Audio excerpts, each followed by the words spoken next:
Chamengo. L'idée des gueules cassées, des défauts existant à côté des qualités, c'est quelque chose qui résonne chez tout le monde. On est tous la gueule cassée de quelqu'un.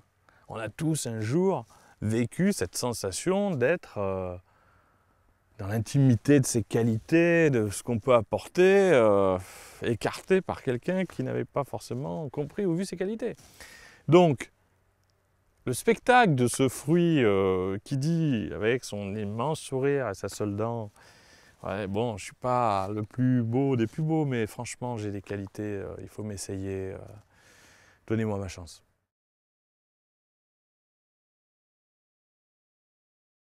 Il y a 1 an et demi, en réalité, quand on a démarré les gueules cassées, on l'a fait comme une forme de test pour faire plaisir à un producteur au départ, qui faisait des abricots, pas très loin d'ici, là dans le Luberon. Et ces abricots, tout le monde sait qu'ils sont très bons. Ce sont des variétés anciennes, il les travaille à l'ancienne. Il fait 7 ou 8 passes, c'est-à-dire qu'il ramasse toujours mûr. Il y a des grands chefs, je me rappelle, qui lui ont commandé jusqu'à ce qu'il n'en ait plus. Et quand ce producteur nous présentait un abricot qu'il envoyait sous l'établi en triant, parce qu'il avait juste une petite forme différente ou une petite trace de boisage, c'est-à-dire que c'est la branche qui a enlevé un peu d'épiderme, on trouvait absolument incroyable que cette qualité puisse être jetée. Alors, il nous a dit, c'est navrant, je jette ces produits qui sont aussi bons que ceux que je vends, et on s'est dit, il faut les vendre. Alors au début, on les a proposés, ça n'a pas marché. C'est un élément important, c'est-à-dire qu'on les a mis en rayon, on a mis un petit panneau, je suis un peu différent, mais très bon. Et le dire ne suffisait pas. C'est-à-dire qu'on est tous pareils face à des abricots parfaitement ronds et de couleur uniforme, et des autres un peu marqués. On allait tous vers les plus jolis. Il y a un élément incroyable, si vous y réfléchissez 2 minutes, c'est que vous vous promenez dans un verger, vous allez naturellement cueillir la poire mûre, la cerise qui vous convient, qu'elle soit plus petite ou plus grosse. Et ces mêmes yeux, lorsque vous les amenez jusque dans un supermarché, deviennent étrangement d'autres yeux qui voudraient uniquement les pommes d'une même couleur, d'une même forme, d'une même taille. Et ça ne marchait pas au départ, jusqu'à ce qu'on mette ce logo, qui lui a amené, on a même du mal à l'expliquer, une clé de compréhension. Ce logo avec ses défauts tellement visibles, un œil plus gros que l'autre, une bosse, une seule dent. C'était d'énormes défauts, mais ce large sourire a créé une lumière encore plus grande que les défauts. Donc il y avait un équilibre entre j'ai des défauts, mais je vous souris parce que j'ai des bonnes raisons de le faire, j'ai des qualités, choisissez-moi, goûtez-moi. Je suis un peu moins joli, mais exquis. Et en mettant ce logo au-dessus des produits et sur les produits, on a eu une adhésion immédiate. C'est-à-dire qu'on est passé de « ça marche pas » à « ça marche » partout où on le fait et tout le temps. Il y a une très jolie histoire, c'est Charles Pernin de la CLCV à l'époque, qui, la CLCV est la 2e plus grande formation qui rassemble des consommateurs en France, nous dit, au moment du succès des gueules cassées, c'est vraiment étonnant parce que 6 mois avant, tous les interlocuteurs que vous avez vus nous ont dit non. Et on les voit en train de vous dire oui. Alors, il y avait certainement ce que j'ai raconté, cette façon avec ce petit logo, ce côté décalé, un peu humoristique d'aider cette petite clé de compréhension. Mais à la fois, il y avait un moment aussi qui appartient à aucune forme de rationalité à mon avis, mais le moment pour le consommateur d'avoir cette maturité, cette réflexion aboutie et inconsciente peut-être, qui l'a fait passer d'un regard obligatoire sur des produits toujours les mêmes, normés, et de même taille et de même couleur, à, bien sûr, si un fruit est un peu différent, je suis prêt à le consommer. On n'est pas parti d'une étude en se disant il faut changer quelque chose. Ce serait malhonnête de le dire. On est parti d'une idée toute simple qui avait du sens pour nous. Cet abricot, tellement bon, avec un petit défaut, ne doit plus être jeté. On a dit au producteur, tu es prêt à le vendre? Mais bien sûr. Et je te le vends même moins cher, puisque je le jette. On a dit, attends, super, tu y gagnes, on y gagne. Et c'est comme ça que cette idée a démarré. Et je crois que ça a marché parce que on n'avait pas les moyens de le développer. On a fait un test. Beaucoup de gens s'y sont intéressés, mais n'ayant pas les moyens de devenir une multinationale et pas du tout l'envie d'ailleurs de le faire. On a confié un peu l'idée, avec certaines règles du jeu, à une série d'acteurs. Et tout le monde s'est passé le relais de cette bonne idée de bon sens, l'a réinvesti, chacun l'a défendu, les producteurs de fruits et légumes, puis les producteurs de camembert AOP, les fabricants de céréales. Chacun avait sa part de gueule cassée, financée dans le cadre de sa production, perdue. C'était à l'image de leur travail, ils en étaient très fiers et ils ont tenu à les ramener en rayon. Et chacun a développé, à partir de son énergie propre, de ses réseaux, un réseau qui est devenu de plus en plus grand. Et c'est comme ça qu'en un an, la petite idée, toute simple, qui est devenue un peu l'idée de tout le monde, et pour tout le monde, est devenue ce succès. Nous, quand on a démarré en 2013 les gueules cassées, on a appelé l'Europe, les fraudes, en demandant quelles étaient les règles aujourd'hui. Et la responsable nationale, je me rappelle, me dit « mais je vais vous dire une chose, on est même étonné que ça ne soit pas arrivé plus tôt, ce que vous faites. Parce que nous, depuis 2011, on a enlevé ces normes. Il n'y a pas de normes. Il y en a pour 10 fruits et légumes, pour des raisons bon, tout à fait normales pour ces 10-là, mais tout le reste est tout à fait libre. On peut vendre un fruit à partir du moment où il est intègre, où il n'y a pas de problème, quelle que soit sa forme, sa présentation, sa couleur, son aspect. Le chiffre qui nous avait fait réagir, et qui je pense fait réagir tout le monde, c'est le chiffre de la FAO, donc l'Organisation des Nations Unies qui s'occupe de la partie alimentaire dans le monde, qui a révélé que 40% de la nourriture produite sur cette terre ne voit pas un estomac humain. C'est-à-dire que même en le disant, on se demande si on n'a pas mal lu et on relit plusieurs fois. 40% c'est quasiment la moitié de ce qui est produit par l'être humain, en utilisant des ressources évidemment, avec un coût carbone important, n'arrive pas dans un estomac humain. C'est une chose qui est tellement incroyable en temps de crise, c'est tellement absurde finalement, qu'on s'est dit on va aller essayer de comprendre pourquoi. Alors, il y a plusieurs raisons.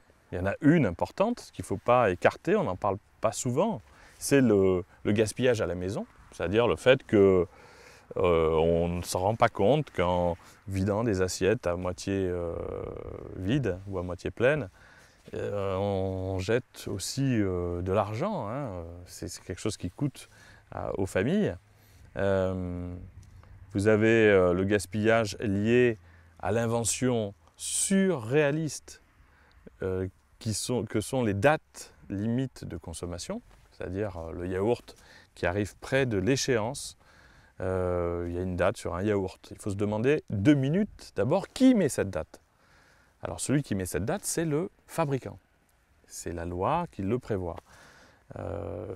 Il met cette date, évidemment avec une grande sécurité, parce qu'il ne veut pas prendre le risque qu'il y ait un problème. Ça, c'est plutôt bien, mais jusqu'au jour où on a découvert, avec le témoignage d'un sénateur martiniquais, que des yaourts produits le 1er janvier en France étaient vendus avec une date limite de consommation au 30 janvier en France métropolitaine et au 15 février lorsque le même yaourt, produit le même jour, partait dans les territoires et départements d'outre-mer.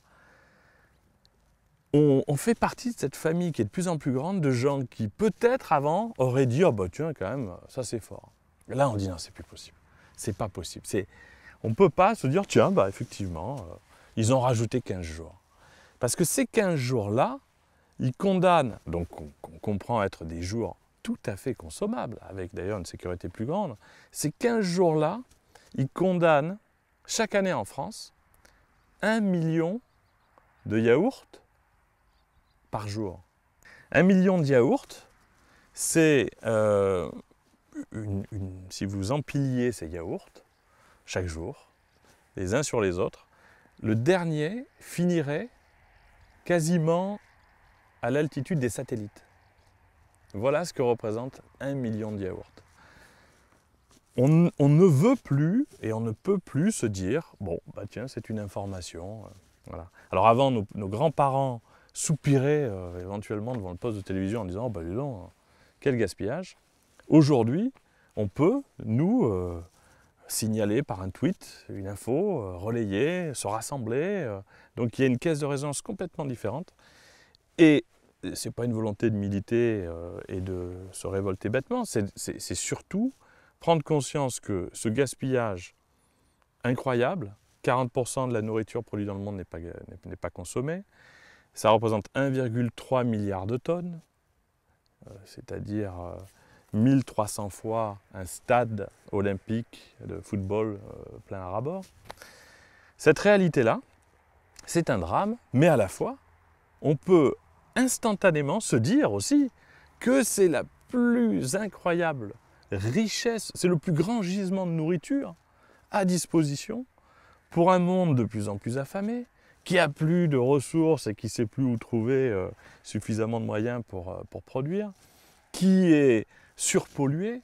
Donc cette richesse annuelle ne doit plus s'appeler du gaspillage alimentaire, mais simplement une caverne d'Ali Baba, une nouvelle ressource qui nous appartient, qu'on a financée, qu'on a payée, qui a un coût carbone. Il faut qu'on s'organise et qu'on fasse en sorte que ceux qui détiennent dans leurs usines, les fabricants, dans leurs magasins, les distributeurs ou les producteurs, il faut leur donner un signal important, nous consommateurs, c'est on est prêt à les consommer. Ramenez-les, on arrête de vous dire que le millimètre de plus ou de moins est un problème, vendez-les. Et quand en plus ces produits sont vendus 30 à 50% moins cher, ils deviennent une oasis au milieu d'un immense désert qui ressemble à la crise économique actuelle. C'est une chance phénoménale, ce gaspillage alimentaire, à partir du moment où on va savoir quoi en faire. Si on était dans une surconsommation qui rend exsangue une terre n'arrivant plus à supporter cette surconsommation, mais avec tous les produits consommés, on se dirait il faut faire des efforts, c'est certain. Mais là, on découvre que cette terre qu'on met à rude épreuve, qui est dans un état de fatigue absolue, elle produit depuis des années quasiment une moitié de sa part de production alimentaire pour rien. 1,3 milliard de tonnes de produits parfaitement consommables qui ne le sont pas, qui génèrent deux problèmes, de la pollution, ce qui est un drame absolu, et qui, si on solutionnait ce premier niveau, ramènerait 2600 milliards de dollars d'économie à l'ensemble des consommateurs. C'est-à-dire que c'est évidemment impossible aujourd'hui de penser que ces produits, qui sont encore une fois partout chez nos fabricants, partout dans les champs, ils sont produits, ils sont là, il y a juste à les prendre et à les vendre. C'est incroyable quand on y pense. Il faut absolument, s'il y a une inertie chez les fabricants, chez les distributeurs, que les consommateurs fassent cette information et demandent aux distributeurs de les vendre. Ils existent. Il nous faut 24 heures, je fais exprès, ce n'est pas 48 heures, pour que quelqu'un qui reçoit ces étiquettes passe de « j'ai 100 tonnes vendues, 20 tonnes jetées » à « j'ai 120 tonnes vendues, dont 20 tonnes moins chères ». Les produits sont dans les champs, on les ramasse, on les conditionne, on les vend. Les céréales d'1 millimètre de plus, de moins, d'une couleur différente, écartées par une machine qui n'a comme seul Dieu le cahier des charges qui a dit à 23 mm c'est plus bon, eh bien il suffit que ce bac soit ramené dans le giron de ce qui est vendu pour que ça le soit instantanément. On est dans une solution immédiate qui va permettre au monde, de plus en plus en souffrance au niveau de la capacité à se nourrir, de ramener vers les consommateurs des produits parfaitement bons et consommables. C'est un problème mondial, il y a un gisement incroyable de nourriture à consommer, il est à portée de main, il est payé, il est financé. C'est ça le sens de notre action, c'est tellement évident, ça nous fait dormir peu, ça nous motive beaucoup, on espère que ça le sera pour beaucoup de gens, et on peut créer un mouvement en n'attendant pas d'ailleurs que les acteurs plus inertiels, pas plus malveillants, hein. On ne pense pas que le distributeur est contre l'idée qu'il faut le faire, mais on pense qu'il lui faut du temps. Alors on dit aux consommateurs, relayez avec nous, puisque vous êtes disposés à le faire, pour que l'idée aille le plus vite possible. Ça va être la première idée relayée par les producteurs, les fabricants et les consommateurs dans un résultat gagnant-gagnant intéressant pour tout le monde. Et on essaye, nous, à notre niveau, de sensibiliser tout le monde en créant ce petit repère. Voilà, le petit logo, il est devenu un repère qui dit une chose simple. Ce produit avant n'était pas vendu, mais on va vous donner 3 infos importantes. Il est aussi bon que les autres. D'abord, c'est la première chose à dire. Il a un petit défaut ou une particularité, c'est vrai, mais mineur, et il est moins cher. Ces 3 éléments, s'ils peuvent accompagner comme un cortège positif ce petit repère que nous avons créé, il permettra en France comme partout dans le monde de devenir un repère pour un consommateur qui n'a pas besoin de grand-chose pour adhérer. Mais déjà, il faut lui expliquer, il faut lui permettre de comprendre. Nous, on a finalement créé une petite marque anti-gaspi. Et cette petite marque anti-gaspi, c'est une première. Il n'y en a pas encore aujourd'hui au plan mondial. Et c'est pour ça que ces pays viennent. Tout ce qui est produit fabriqué alimentaire a, à un moment de sa fabrication, au début, à la fin, à un moment donné clé, des petits défauts. C'est écarté aujourd'hui. Ça représente entre 8 et 15-20% selon les familles. C'est énorme, hein, c'est pas 0,8. Et c'est écarté. Et donc, vous pouvez vous attendre à trouver des gueules cassées issues de tous les secteurs agroalimentaires. Et on a déjà les premiers produits hors fruits et légumes qui sont arrivés, comme une gamme de céréales de petit déjeuner, où voilà, un fabricant nous a appelé en disant « mais moi je jette 240 tonnes par an ». Un fabricant, une usine, 240 tonnes par an. Pourquoi ? Le cahier des charges dit 23 mm, couleur jaune de cette teinte précise. Parfois, comme c'est un produit vivant, c'est un peu différent. On ne va pas prendre le risque d'aller contre le cahier des charges, on jette. En 2 mois, les céréales, les boîtes sont créées. Un distributeur dit « ok, je valide, ça a du sens ». Et surtout, cette boîte de céréales, elle est vendue plus de 2 fois moins cher. Il faut aussi avoir cette dimension économique à l'heure où plus personne n'a assez d'argent pour se nourrir. C'est-à-dire que vous avez la marque nationale Kellogg's à 2,50 €, boîte de 400 grammes. Vous avez la MDD, marque distributeur, à 1,60 €, qui a déjà créé un décrochage. Et les céréales, gueule cassée, aussi bonnes, même recette, avec des défauts à peine visibles à l'œil nu, 0,99 €. Avec un fabricant qui dit « mais je suis le plus heureux du monde, je l'ai jeté ». Ce segment anti-gaspi va revenir dans tous les rayons. C'est une certitude. Et donc aujourd'hui, la question qui reste, c'est pourquoi ça ne va pas plus vite, même si ça va déjà très vite. On a pris l'habitude d'avoir des énormes grappes. Celles-ci sont jolies, mais petites. Ouais, plutôt petites. Aujourd'hui, le grand patron d'un système qui ne repose que sur lui, c'est le consommateur. Donc, il faut que les consommateurs se disent il faut absolument qu'on pèse. C'est pas militer, faire 300 km sous une chaleur écrasante. Hein. C'est juste dire ensemble, et très gentiment à son distributeur, à ses fabricants, non, non, allez, ressortez ces produits, ils font partie d'un bien collectif, c'est notre propriété et pas simplement la vôtre, puisque malgré tout, tout ce que vous faites est très dépendant de notre capacité à l'acheter. On a décidé de vous demander de créer une petite marge à vos habitudes et à ramener ces produits en rayon. On ne fera plus jamais autrement. C'est-à-dire qu'aujourd'hui, les producteurs achètent directement chez l'imprimeur une étiquette. On encadre évidemment quel produit et son histoire. On veut absolument raconter l'histoire du produit. On veut qu'il y ait un élément nouveau, c'est que à partir du moment où il y a un défaut, on va expliquer ce que c'est. C'est tellement rien à chaque fois qu'il faut le dire. Et en expliquant le défaut, on va pouvoir d'ailleurs parler des qualités. Il y a 100 000 commerces de proximité en France. On a des messages tous les jours de pâtissiers qui nous disent ben, « Mon baba au rhum, s'il n'est pas tout à fait rond, si mon éclair est un peu affaissé, j'ai trop peur qu'on me dise Tu travailles mal. Est-ce que vous pouvez m'envoyer des petites étiquettes ?» Et c'est ce qu'on a fait. Les saucisses de Morteau, autre produit qui a très vite un charcutier qui travaille très très bien ces produits, nous a appelé en disant voilà, Morteau c'est 20 cm, là parfois c'est 19 cm, où j'ai un problème de couleur au fumage et je n'ai plus le droit d'appeler ça Morteau, donc je vais devoir les déclasser. Et comme les gens n'ont pas de repère, ils n'achètent pas, j'en jette.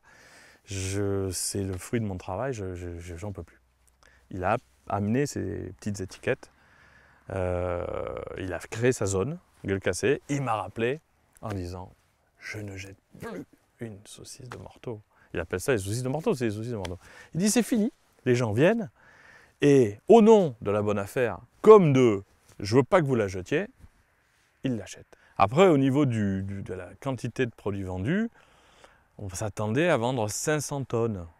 Ce qui est déjà beaucoup, parce qu'il fallait, rendez-vous compte, il fallait ramener en rayon des produits qui avaient été sortis ou écartés définitivement des rayons. C'est-à-dire qu'un produit pas joli, on ne le vendait pas, personne n'en voulait. Et la vague d'évidence a tellement submergé rapidement le marché économique qu'on est passé de 500 tonnes en prévision à plus de 10 000 tonnes. La première année, plus de 10 000 tonnes de fruits et légumes ont été vendus. Ce qui est... Aucune entreprise nouvelle qui démarrait dans un secteur d'activité n'aurait ce niveau-là de développement. C'est dû encore une fois à deux choses. L'énorme attente, des produits aussi bons et moins chers. En période de crise, c'est quand même une force. Et puis, des partenaires qui ont eux-mêmes amené leurs propres moyens. Quand vous avez une société installée depuis 20 ans qui dit « Ok, je propose mes gueules cassées dans le cadre de celui qu'on a déterminé. Je le fais avec mes commerciaux, mes camions, mes transports. » C'est comme ça que c'est allé très rapidement. Et c'est comme ça qu'on ira très vite. Parce qu'il faut aller vite. Alors, on ne voulait pas que ce drame du gaspillage alimentaire et la solution qu'on pouvait amener dépendent de notre capacité à la développer. On va pouvoir la développer. On a des règles importantes et des valeurs qu'on veut faire respecter. Mais en revanche, ça ira vite parce que ce modèle est réappropriable. Voilà. Et en France, il y a une société qui relaie la démarche auprès des partenaires. Une société qui s'appelle Microdon, qui est déjà depuis longtemps dans le giron d'activité, et c'est important, distributeurs, associations caritatives qui sont directement liées effectivement à l'opération. Et c'est cette structure qui va, en France, créer des relais partout dans les régions, puisque les consommateurs vont devenir ces relais. C'est quand même dommage de ne pas avoir, alors que quelqu'un cherche du boulot dans sa région, la possibilité d'en faire un relais qui va ensuite aller voir des fabricants locaux, des magasins et distributeurs locaux en disant « je vous amène une solution ». Et comme on a mis ce petit centime systématiquement sur chaque produit pour financer l'ensemble des acteurs et des partenaires, on arrive à ne pas rajouter de coûts. Si on fait une marge, on est à moins de 2,5%. Si on veut faire un ratio de marge, on n'a pas remis une marge sur les produits.